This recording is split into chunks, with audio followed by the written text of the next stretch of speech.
Great ஃபேன்ஸுக்கு வணக்கம். Chennai super கிங்ஸ்ல ஏற்படக்கூடிய மிகப்பெரிய மாற்றங்கள் என்ன? ரச்சின் ரவீந்திராக்கு உண்மையாலுமே பிளேயிங் 11ல இடம் இல்லையா? சிஎஸ்கே பொறுத்த வரைக்கும் பவுலிங் யூனிட் எப்படி அமைய போகுது? ஸோ ஓவராலா 4 ஃபாரினர்ஸ் யாரு அப்படிங்கிற கம்ப்ளீட் டீடைல பார்க்கலாம். அதுக்கு முன்னாடி ஃபர்ஸ்ட் டைம் சேனலுக்கு வரீங்கன்னா மறக்காம சப்ஸ்கிரைப் பண்ணி சப்போர்ட் பண்ணுங்க. அப்பதான் அப்டேட் எல்லாமே உங்களுக்கு வந்து சேரும். சரி வாங்க வீடியோக்குள்ள போலாம். So first of all Chennai super கிங்ஸை பொறுத்த வரைக்கும் அவங்க ஒரு தனி ரகமான ஒரு டீம்னு சொல்லி ஆகணும். மற்ற டீம்ஸோட அவங்களை கம்பேர் பண்ண முடியாது. ஏன்னா அவங்களுடைய ஒவ்வொரு ஸ்ட்ராட்டஜியுமே யூனிக்காக இருக்கும். பிளே ஆஃப் போகணும் அப்படின்னா ஈஸியாக 7 ஹோம் மேட்சஸ் மட்டும் வின் பண்ணால் போதும். ஸோ அதுக்கப்புறம் என்ன நடக்குதோ பார்த்துக்கலாங்கிற மாதிரி செம்மையான யூனிக்கான பிளான்ஸ் வச்சிருப்பாங்க. அட் த சேம் டைம் எந்த டீம்லேயும் பர்ஃபார்ம் பண்ணாத பிளேயர்ஸ் அந்த டீம் போய் செம்மையாக ஆடி நம்ம பார்த்துருப்போம். காரணம் அந்த ஃப்ரீடம் அப்படிங்கிற விஷயம் இருக்குது. அங்கே ப்ரெஷரோ கண்டிப்பாக டைட்டில் அடிச்சே ஆகணும், கண்டிப்பாக பிளே ஆஃப் போயே ஆகணும் அப்படிங்கிற ப்ரெஷர் எல்லாம் சுத்தமாக கிடையாது. ஸோ உங்களுக்கு என்ன ரோலோ அதை பண்ணுங்க. ஸோ ஃபர்ஸ்ட் ஆஃப் ஆல் உனக்கு மேலே ஆடணுமா போய் ஆடு, மிடில் ஆடணுமா போய் ஆடு அப்படிங்கிற மாதிரி ஒரு ஃப்ரீடம் கொடுப்பாங்க. அதான் சென்னை சூப்பர் கிங்ஸ். அவங்கள பொறுத்த வரைக்கும் உண்மையாலுமே வந்துட்டு பர்ஃபார்ம் பண்ணக்கூடிய பிளேயர்ஸை எடுத்து வச்சு ஆடக்கூடிய டீம் கிடையாது. எந்த மாதிரியான பிளேயராக இருந்தாலும் செமையாக பர்ஃபார்ம் பண்ண வைக்கக்கூடிய ஒரு டீம் தான். லைக் ஒரு சிவம் தூபே, ஒரு மொயின் அலி நீங்கள் பார்த்துருப்பீங்க, ஷேன் வாட்சனை பார்த்துருப்பீங்க, அம்பத்தி ராய்டு பார்த்துருப்பீங்க. ஸோ ருத்துராஜ் கெய்க்வாட் சாதாரண 20 லேக்குக்கு வாங்கின சின்ன பையனை உள்ள வந்தார், இன்னைக்கு வளர்ந்து நிற்கிறத பார்ப்பீங்க. ஸோ அஸ்வின் மாதிரியான பிளேயர்ஸ், ஜட்டு மாதிரியான பிளேயர்ஸ் எல்லாம் உருவாக்கின மிகப்பெரிய பிரான்ச்சைஸ் தான் சென்னை சூப்பர் கிங்ஸ்.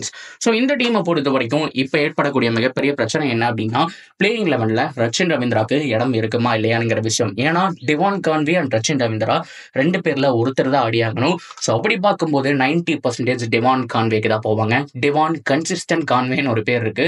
செம்மையான ஒரு ஸ்ட்ரைக் ரேட்ல ஆடக்கூடிய ஒரு ஆளுங்க. ஸோ அது மட்டும் இல்லாமல் ஆவரேஜ் 40 to 45 வச்சிருக்காரு சிஎஸ்கேல ஆடும்போது எல்லாமே.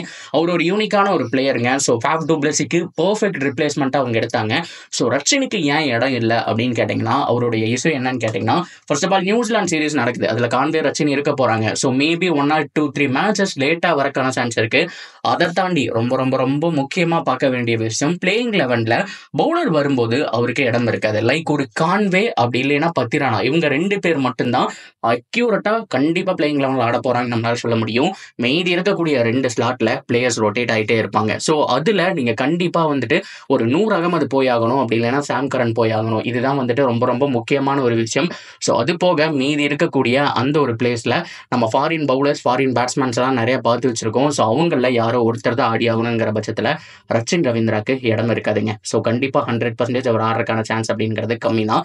என்ன நடக்க போகுது அப்படிங்கிறதான் எல்லாருமே பேசிட்டு இருக்காங்க. ரச்சினை பொறுத்த வரைக்கும் நெக்ஸ்ட் ஒரு சூப்பர் ஸ்டார்ங்கிறத மாற்றம் கிடையாது. பட் இருந்தாலும் நீங்கள் கான்வேயும் ஆடி ரச்சினும் ஆடுறீங்க அப்படின்னா ஸோ பிளேயிங் 11 அடிபிடிக்கும். அந்த வகையில் பெஸ்ட் காம்பினேஷனாக எது இருக்கும் அப்படின்னா Devon Conway, Sam Curran, Noor Ahmad and Pathirana, இதுதான் பெஸ்ட் காம்பினேஷனாக இருக்கும்.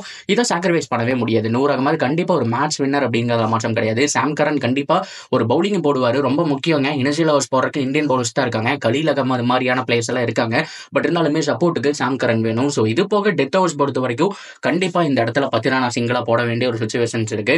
ஸோ இது போக நேரன் எல்லிஸை வேற எடுத்தாகணும். ஸோ ஆல்ரெடி இந்த மாதிரி பிரச்சனைகள் போயிட்டு இருக்கும்போது ரச்சினுக்கு இனிஷியல் மேட்சஸ் இடம் கிடைக்காது. ஸோ எனிவே பேட்டிங் ஆர்டர் அடிப்படுது அப்படிங்கிற பட்சத்தில் ஸோ பொதுவாக பர்ஃபார்ம் பண்ணல. ஏன்னா பேட்டிங் ஆர்டரை பொறுத்த வரைக்கும் மேலே நீங்கள் பார்த்தீங்கன்னா Ruturaj Gaikwad, Devon Conway open, அதுக்கப்புறம் வந்துட்டு ராகுல் திரிபாதி இருப்பாரு. ஸோ அதுக்கப்புறம் இன்னொரு பேட்ஸ்மேன் ஒரு தீபக் ஹூடா அந்த மாதிரி நம்மளால பார்க்க முடியும். ஸோ அதுக்கப்புறம் சிவம் தூபே பார்க்க முடியும். ஸோ அதுக்கப்புறம் MS தோனி, ரவீந்திர ஜடேஜா, ரவிச்சந்திரன் அஸ்வின் இப்படி தான் வரப்போகுது. இதில் இடையில யாராவது ஒருத்தர் சரியாக பர்ஃபார்ம் பண்ணல, 1 டவுன்ல ராகுல் திரிபாதி செட் ஆகல அப்படிங்கிற பட்சத்தில் அங்கே ரச்சின் வந்து தான் ஆக வேண்டிய ஒரு சுச்சுவேஷன் வரும். ஸோ அந்த மாதிரி சமயத்தில் தான் ரச்சின் உள்ள வரக்கான சான்ஸ் இருக்கு. ஸோ இனிஷியல் ஃபியூ மேட்சஸ் வந்துட்டு ஒரு பெஞ்ச் பண்ணுறக்கான சான்ஸ் தான் அதிகம் அப்படிங்கிற மாதிரி நான் பார்க்குறேன். ஸோ ஓவராலாக உங்களுடைய அந்த ஒரு பிளேயிங் 11 என்ன, குறிப்பாக 4 ஃபாரினர்ஸ் யார் அப்படிங்கிறத சொல்லுங்க. என்னை பொறுத்த வரைக்கும் ஜேமி ஓவர்டன் அவர் ரொம்ப முக்கியங்க, அவரும் 11ல வேணும். ஆனால் சாம் கரன் தான் ஃபர்ஸ்ட் போவாங்க அப்படிங்கிறது நான் நினைக்கிறேன். மேபி நூர் அகமதை வந்துட்டு சேப்பாக்கில் ஆட வச்சுட்டு வெளியில் ஆடக்கூடிய எல்லா மேட்ச்லையுமே ஜேமி ஓவர்டன் வந்தால் எக்ஸ்ட்ரா பவுலிங் மட்டும் இல்லாமல் ஆடு ஹிட்டிங் ஸோ ஃபினிஷ் பண்ணக்கூடிய ஒரு ஆளாகவும் இருப்பார். ஸோ அதனால சிஎஸ்கே உடைய பிளேயிங் 11 அடிச்சுக்கிறதுக்கு சான்ஸே இல்லை அப்படிங்கிற மாதிரி இருக்கும். பொறுத்திருந்து பார்ப்போம் என்ன நடக்க போகுது அப்படிங்கிறது. So that's video guys. நீங்கள் சிஎஸ்கே ஃபேனாக இருந்தீங்க அப்படிங்கிற பட்சத்தில் சிஎஸ்கேக்கு தரமான பிளேயிங் 11 என்னமா இருக்கும், அதில் 4 ஃபாரினர்ஸ் யார் அப்படிங்கிறத கமெண்ட்டில் சொல்லுங்கள். அண்ட் எல்லோ கலர் ஹார்ட்டை கமெண்ட்டில் போட்டுட்டு நம்ம சேனலையும் ஃபாலோ பண்ணிக்கோங்க.